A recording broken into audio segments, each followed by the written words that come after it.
آیت نمبر 261، راہ خدا میں خرچ کرنے والوں کی فضیلت اور راہ خدا میں خرچ کرنے والوں کو اللہ جو انعام عطا فرماتا ہے وہ اللہ تعالیٰ نے ذکر فرمایا۔ رب تعالیٰ جل جلالہ ارشاد فرماتا ہے مثل الذین ينفقون اموالهم فی سبیل اللہ، ان لوگوں کی مثال جو اللہ کے راستے میں خرچ کرتے ہیں، کمثل حبۃ، ایک سٹے کی مانند ہے۔ سٹا مکئی کو بھی لگتا ہے، سٹا باجرے کو بھی لگتا ہے، سٹا گندم کو بھی لگتا ہے، یہ سٹے ہی ہیں سارے۔ تو اللہ کریم جل جلالہ فرماتا ہے جو خرچ کرتے ہیں نا اللہ کے راستے میں، ان کی مثال ایک سٹے کی ہے، ایک سٹے جیسی ہے ان کی مثال۔ ایک دانہ، ایک دانے کی مثال ہے۔ اچھا وہ دانہ کیا ہے؟ اللہ فرماتا ہے کمثل حبۃ انبتت سبع سنابل، اس ایک دانے کی مثال، میں 1 روپیہ خرچ کرتا ہوں تو اللہ کریم جل جلالہ نے فرمایا کہ جو ایک خرچ کرتا ہے اس کی مثال کیسی ہے؟ اللہ فرماتا ہے اس کی مثال ایسے ہے کہ ایک سٹا ہے جس نے کونپلیں نکالی، وہ نشو و نما پا رہا ہے، وہ بڑھ رہا ہے، تو رب تعالیٰ جل جلالہ فرماتا ہے کہ اس نے جو 7 بالیاں اگائی ہیں نا، اور ہر بالی کے اندر، یہ گندم کو میرا خیال ہے، میرا تو ویسے یہ مشاہدہ نہیں، نہ مجھے علم ہے کہ کتنے سٹے ہوتے ہیں، غالباً 7 سٹے ہی ہوتے ہیں، 7 سنابل۔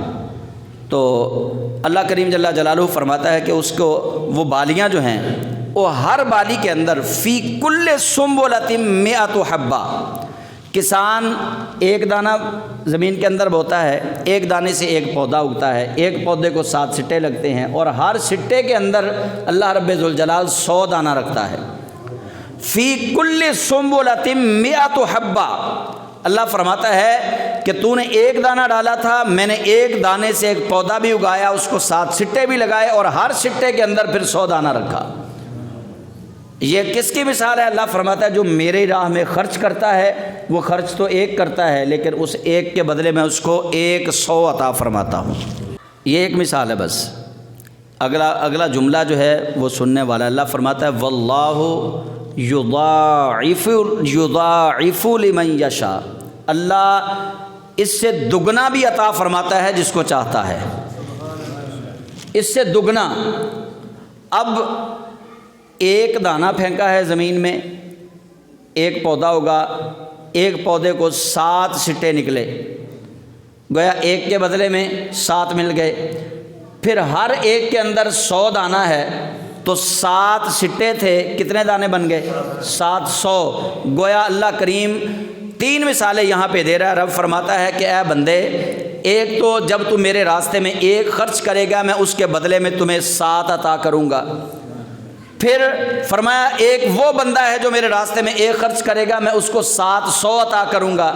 2 ہو گئے۔ تیسرا درجہ اللہ فرماتا ہے واللہ یضاعف لمن یشاء، اور تیسرا درجہ یہ ہے کہ اللہ اس سے بھی دگنا، اس سے بھی زیادہ عطا فرماتا ہے جس کو چاہتا ہے۔ یعنی خرچ کرنے والے 3 طرح کے لوگ ہیں۔ ایک وہ جس کے پاس بے تحاشا مال ہے، وہ اپنے مال میں سے، ایک بندے کے پاس 1 کروڑ روپیہ ہے، وہ کروڑ میں سے 1000 روپیہ اللہ کے راستے میں عطا کرتا ہے، ایک تو یہ بندہ ہو گیا۔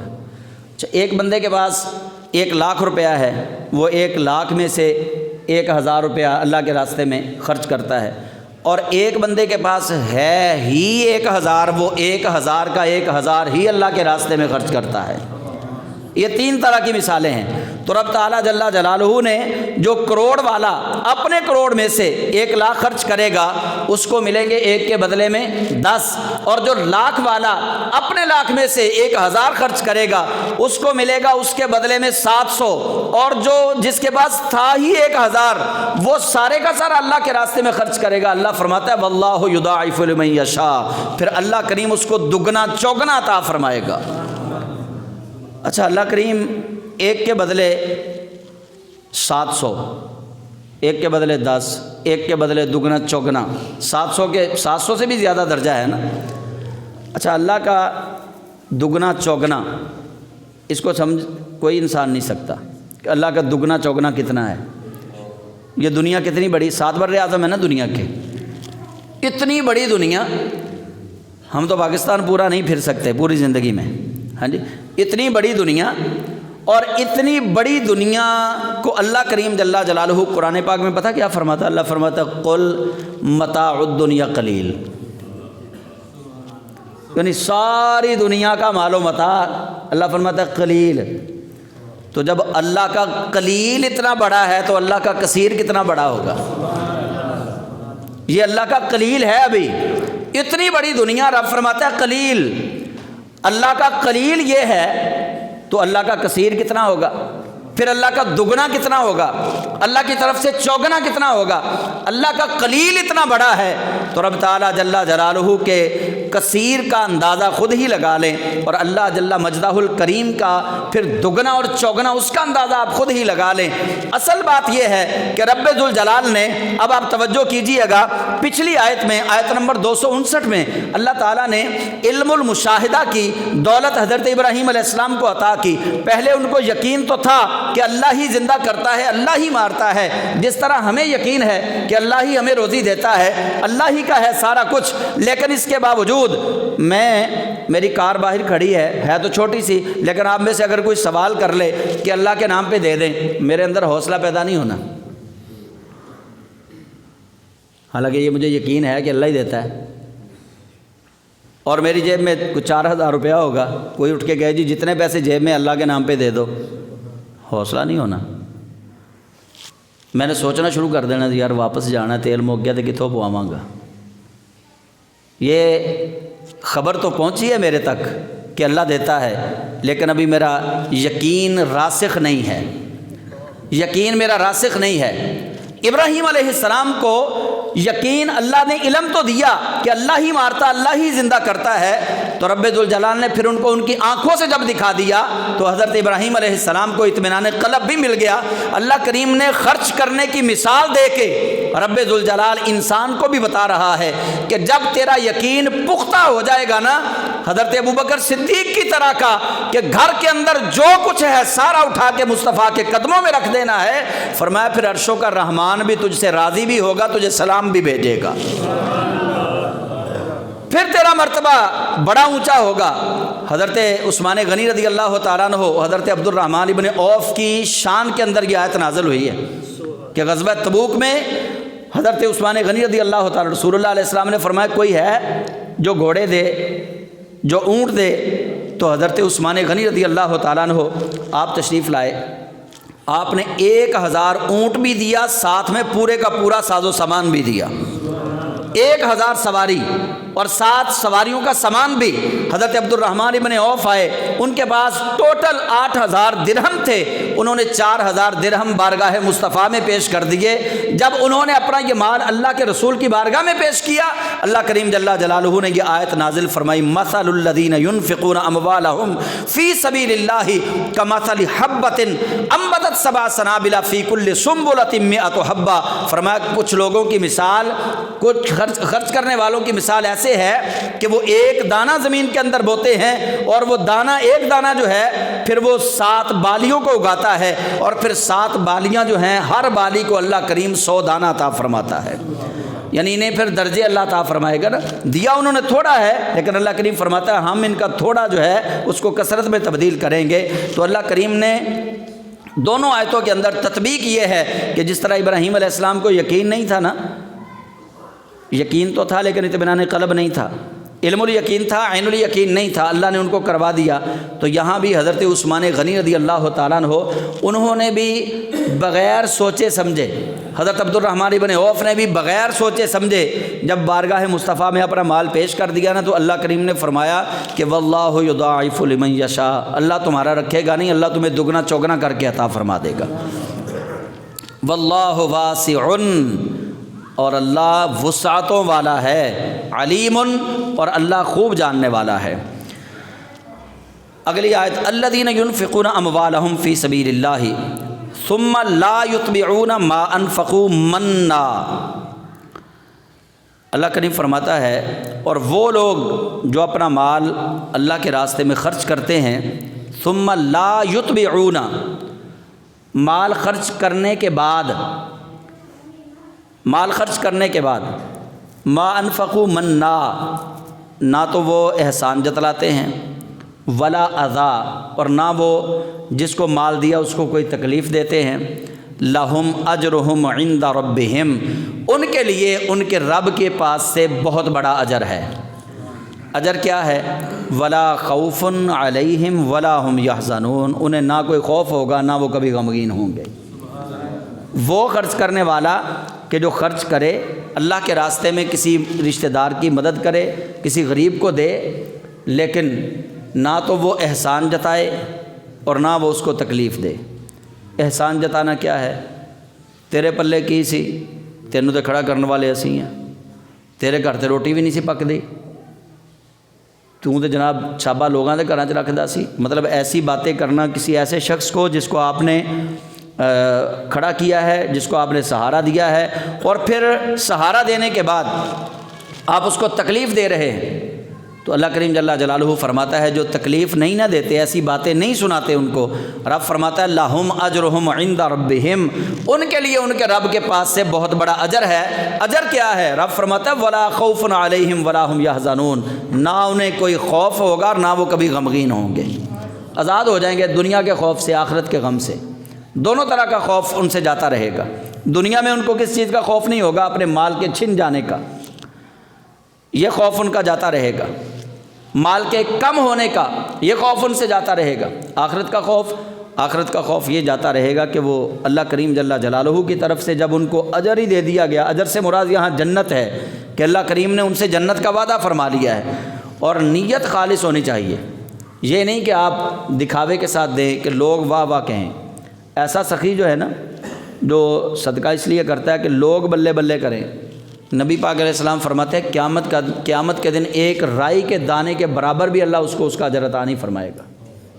ایک رائی کے دانے کے برابر بھی اللہ فرمائے گا تو نے اپنی واہ واہ سننے کے لیے خرچ کیا تھا نا، بلے بلے کروانے کے لیے خرچ کیا تھا، تیری بلے بلے ہو گئی۔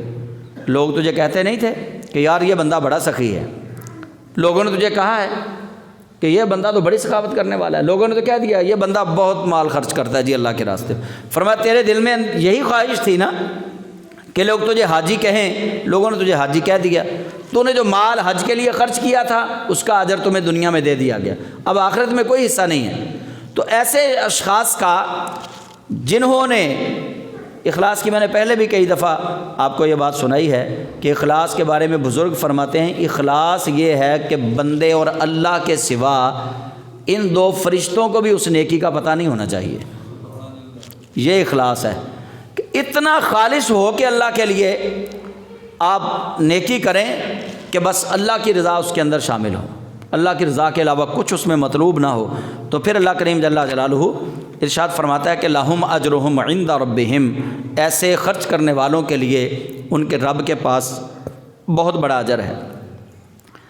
اگلی آیت میں اللہ فرماتا ہے قول معروف و مغفرۃ، اچھی بات، خوبصورت بات، بھلائی والی بات، و مغفرۃ اور درگزر، خیر من صدقۃ، ایسے صدقے سے بہتر ہے، یعنی درگزر کرنا بہتر ہے اور اچھی بات کرنا بہتر ہے ایسے صدقے سے۔ کیسا صدقہ؟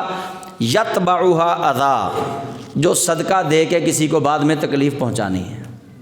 تو اللہ کریم جل جلالہ نے ارشاد فرمایا کہ قول معروف و مغفرہ، اچھے طریقے سے کوئی مانگنے کے لیے آ گیا نا، اللہ فرماتا ہے قول معروف، اس کو اچھے طریقے سے خوبصورت بات کر کے واپس بھیج دو، دعا دے دو اس کو، یا اس سے معافی مانگ لو، اس سے کہہ دو کہ ابھی میرے پاس نہیں ہے، کوئی اچھی بات کرو۔ قول معروف و مغفرۃ، اگر وہ کئی مانگنے والے ایسے بھی ہوتے ہیں جو آگے سے کھری کھری سناتے ہیں، میں تیرے کو کہڑا کوئی محال مانگ لیا، میں تیرے کو کی مانگ لیا، کئی ایسے بھی ہوتے ہیں۔ تو اللہ فرماتا ہے ومغفرۃ، اگر کوئی تمہیں کھری کھری سناتا ہے نا مانگنے والا، تو رب فرماتا ہے تم درگزر کرو، ومغفرۃ، تم درگزر کرو۔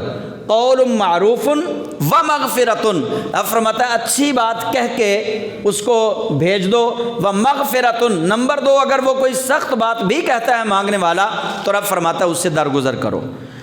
تو پھر کیا ہے یہ؟ اللہ فرماتا ہے خیر من صدقۃ یتبعھا اذی، یہ باتیں کرنا اور معاف کرنا اس صدقے سے بہتر ہے جو صدقہ دے کے آپ جتلاتے ہو۔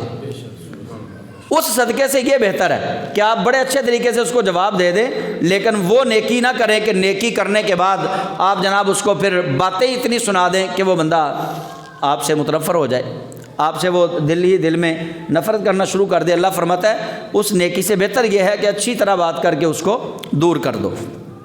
اور دوسرا یہاں پہ مسئلہ بھی سماعت فرما لیں، یہ میری بھی تصحیح ہوئی ہے، میں آپ کی بھی تصحیح کرنا چاہتا ہوں کہ مسجد کے اندر مانگنا جو ہے وہ جائز ہے۔ اب تک یہی کانسیپٹ رہا، میرا اپنا یہی کانسیپٹ تھا کہ مسجد کے اندر مانگنا جائز نہیں ہے۔ مسجد کے اندر مانگنا جائز ہے بشرطے کہ مانگنے والے بندے کے بارے میں لوگ جو ہے نا وہ جانتے ہوں کہ یہ بندہ واقعی مستحق ہوگا۔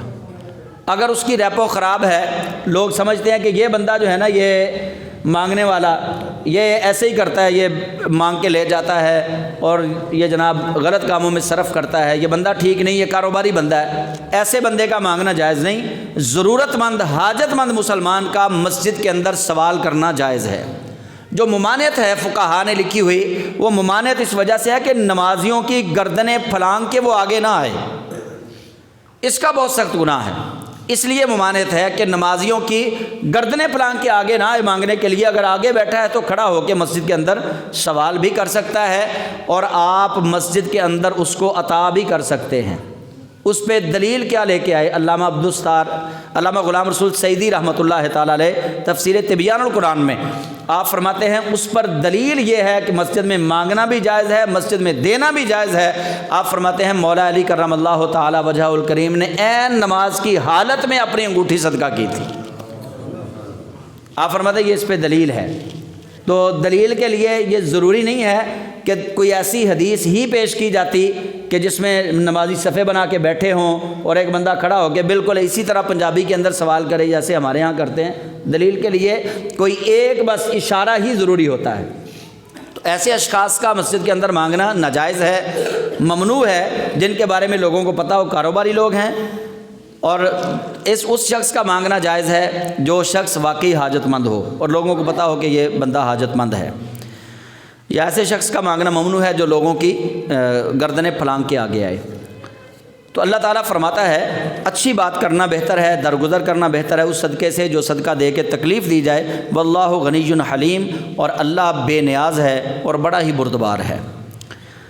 یا ایھا الذین آمنوا لا تبطلوا صدقاتکم بالمن والاذی، اے ایمان والو اپنے صدقات کو ضائع نہ کرو، باطل نہ کرو، بالمن والاذی احسان جتلا کر اور تکلیف دے کر۔ صدقات دینے کے بعد احسان نہ جتلاؤ۔ کالذی ينفق مالہ رئاء الناس ولا یؤمن باللہ والیوم الآخر، یہ بات اتنی اہم ترین بات ہے کہ جو بندہ صدقہ دے کے جتلاتا ہے یا تکلیف دیتا ہے، اللہ تعالیٰ نے یہ نہیں فرمایا کہ اس کے لیے یہ گناہ ہوگا، اسے یہ عذاب ہوگا۔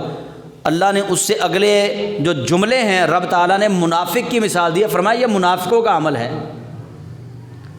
کالذی ينفق مالہ رئاء الناس ولا یؤمن باللہ والیوم الآخر، فرمایا یہ بالکل اسی طرح ہے کہ جو بندہ لوگوں کو دکھانے کے لیے اپنا مال خرچ کرتا ہے اور اس کا نہ اللہ پر ایمان ہوتا ہے نہ یوم آخرت پر ایمان ہوتا ہے، اس بندے جیسی مثال دی اللہ تعالیٰ نے، جو بندہ صدقہ کر کے نیکی کر کے لوگوں کو پھر جتلاتا ہے۔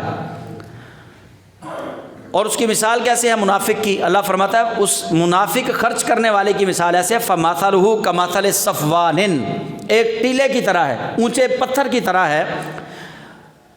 فَمَثَلُهُ كَمَثَلِ صَفْوَانٍ، اس کی مثال اونچے ٹیلے کی طرح ہے، عَلَيْهِ تُرَابٌ، ایسا پتھر اونچا جس کے اوپر مٹی پڑی ہو، فَأَصَابَهُ وَابِلٌ، اس کے اوپر زوردار بارش پڑے۔ ایک پتھر پڑا ہے، اس کے اوپر مٹی ہے، تو بارش پڑے تو مٹی کہاں جائے گی؟ مٹی دھل جائے گی، پتھر صاف ہو جائے گا۔ اللہ فرماتا ہے منافق بندہ ایسے ہی خرچ کرتا ہے، دیکھنے کو لوگ کہتے ہیں بڑا سخی ہے بڑا سخی ہے، لیکن قیامت والے دن جب اللہ کریم جل جلالہ حساب لے گا تو یہ پتھر بالکل صاف نکلے گا۔ وہ جو اوپر مٹی پڑی ہوئی تھی نا لوگوں کے سامنے کہ بڑا حاجی ہے بڑا نمازی ہے بڑا خرچ کرتا ہے، اللہ فرماتا ہے قیامت والے دن وہ ساری مٹی دھل جائے گی، اس کا خرچ کرنا کسی کام نہیں آئے گا۔ تو رب فرماتا ہے علیہ تراب فاصابہ وابل، ایسے پتھر کی مثال ہے کہ جس کے اوپر بارش پڑے فترکہ صلدا، تو وہ بارش جو ہے اس پتھر کو صاف کر دے۔ قیامت کے دن منافق بندہ جو خرچ کرنے والا اس کا یہ ہوگا۔ لا یقدرون، اور وہ نہیں قدرت رکھتے ہوں گے، علی شیء مما کسبوا، اپنی کمائی ہوئی کسی چیز پر بھی کوئی قدرت نہیں رکھتے ہوں گے۔ واللہ لا یہدی القوم الکافرین، اور اللہ نہیں ہدایت دیتا کافروں کی قوم کو۔ وہ قیامت کے دن جو انہوں نے خرچ کیا ہوگا نا دنیا میں منافقوں نے، اللہ فرماتا ہے لا یقدرون علی شیء مما کسبوا، جو انہوں نے خرچ کیا، جو یہ نیکیاں کمائی تھی دنیا میں، قیامت والے دن ان میں سے کوئی حصہ ان کو نہیں ملے گا۔ واللہ لا یہدی القوم الکافرین، اور اللہ کریم کافروں کی قوم کو ہدایت نہیں دیتا۔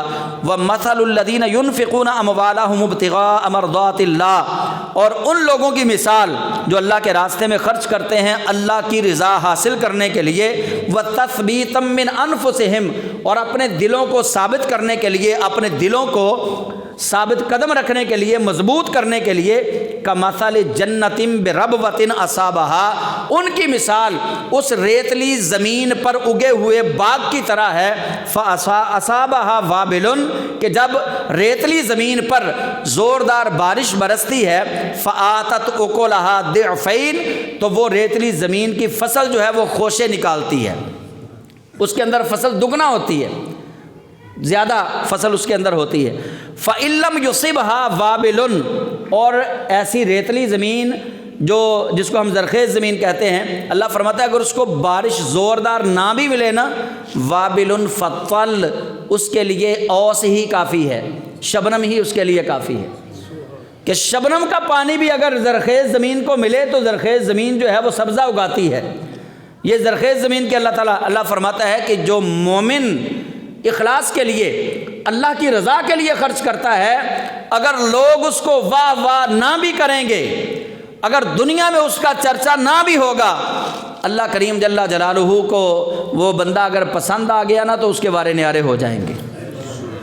واللہ بما تعملون بصیر، اور اللہ تعالی ہر وہ عمل جانتا ہے، ہر وہ عمل دیکھتا ہے جو تم کرتے ہو۔